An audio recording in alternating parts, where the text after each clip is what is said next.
And that perception is completely tainted by your emotions at the time. The quality of the information stored in your mind isn't accurate.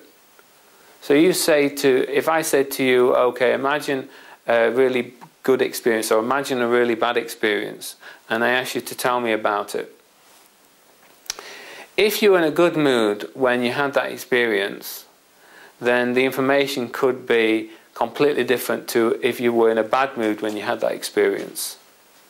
So your emotions really affect how you perceived a past experience. So in actual fact, it's almost a waste of time trying to remember. I'm not saying you shouldn't learn from a past experience, you know, but you need to be aware that every experience that's in your unconscious mind is not necessarily what actually happened. It's what you feel happened, it's what you think happened, but it's not actually what's happened. So the past is almost no good to almost no good to even think about. It doesn't help you that much. Okay, and you certainly can't tell what's going to happen to you in the future. So you can't say what's going to happen to you in the future. You can't look into the future and say, oh, so-and-so is going to happen to me. But you're projecting into the future, thinking, well, if I do so-and-so, that will happen. If I do this, that will happen.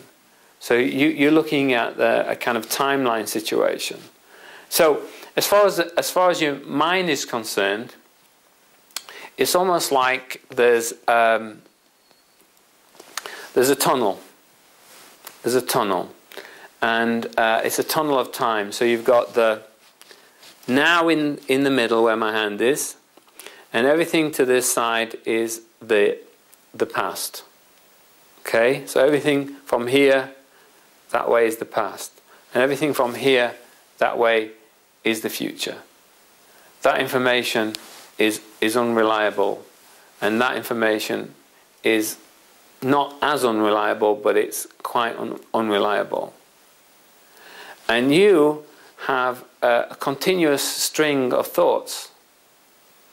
If you just close your eyes now, and think, and just think about. Actually, if you've got a pen, just take your pen and just write down what comes in for the next 20 seconds.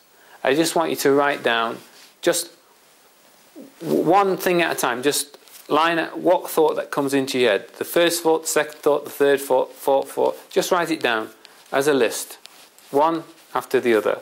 20 seconds. Just write it down. The first thing, the second thing, the third thing. Don't think about it. Just write it down. Just write it down. Just write it down. Just write it down. Next thing, the next thing, the next thing, the next thing. As soon as you start thinking about it, wasting time. Just the first thing that comes into your head, the second thing that comes into your head, just anything that comes into your head. Just write it down. Anything that comes into your head.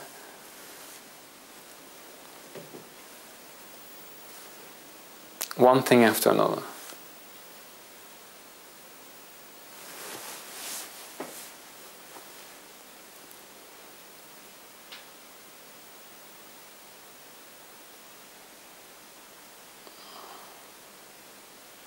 Okay. Has anybody found that the information that you're writing down doesn't actually make that much sense? They're not kind of linked together? Well, most people, when they do this particular exercise, it's just something like, oh, a chicken, oh, tomorrow morning, a cabbage, and an elephant.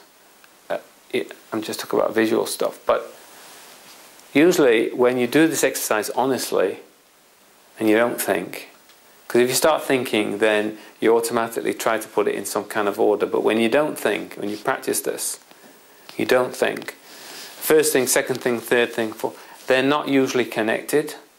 They're completely disjointed. So your thoughts are usually completely disjointed if you just let them go. They're just completely disjointed. So what's actually going on in there is unbelievable what's actually going on in there. It's only your conscious mind that makes sense of what's going on in your head, because your unconscious mind is just like producing these like random thoughts. They're random thoughts. And it's only when you're engaged in something and you've been asked to think about something particular that you start organizing the thoughts. Now, if you just close your eyes for just 1 minute again, close your eyes. You've been in this room probably a couple of times, and I just want you to think about, keep your eyes closed, everybody eyes closed, okay. I'm going to ask you a few questions, okay? How many lights are on the stage? Just think about it to yourself. How many lights are on the stage?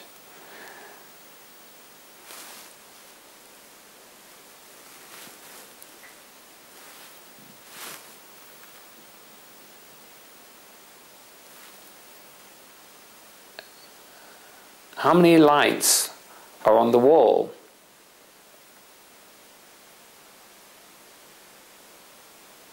How many seats are on a row?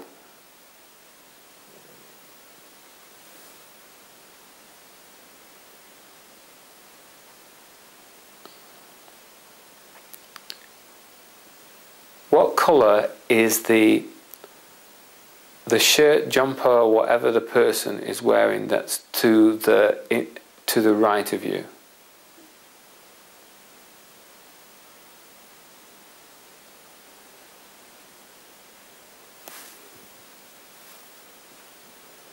Do I have a watch on? Now the microphone that I'm using has got a lead. What colour is the lead?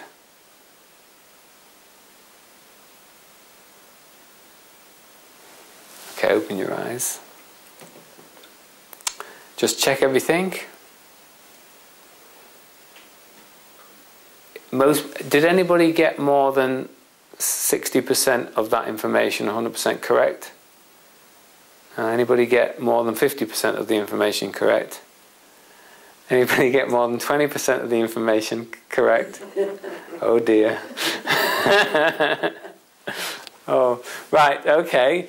That just gives you an idea. Now, although you weren't able to access all those details, you know enough to understand where you are and operate. So your conscious mind gives you enough information to run your life. That's all you need. Okay? Often we can be asleep, almost asleep. It's like when you, has anybody ever done this? When you, say you're driving to work, you get in your car, and then you've got in your car, and then suddenly you get to wherever you're going, and you just get out of your car, and you don't even remember how you got there. You don't even remember how you got there. You may have made 50 or 60 decisions on the way to get wherever you were going, but you can't even remember. You can't remember driving the car. So a lot of the times we're almost in autopilot. Now, if you think about how dangerous, if you can't remember that you actually did it, can you imagine how dangerous that might have been? But it wasn't dangerous, because you were dealing with something, but you were dealing with it on an unconscious level. It was happening. You were making decisions, but you weren't awake. You were actually sleeping. A different level of consciousness.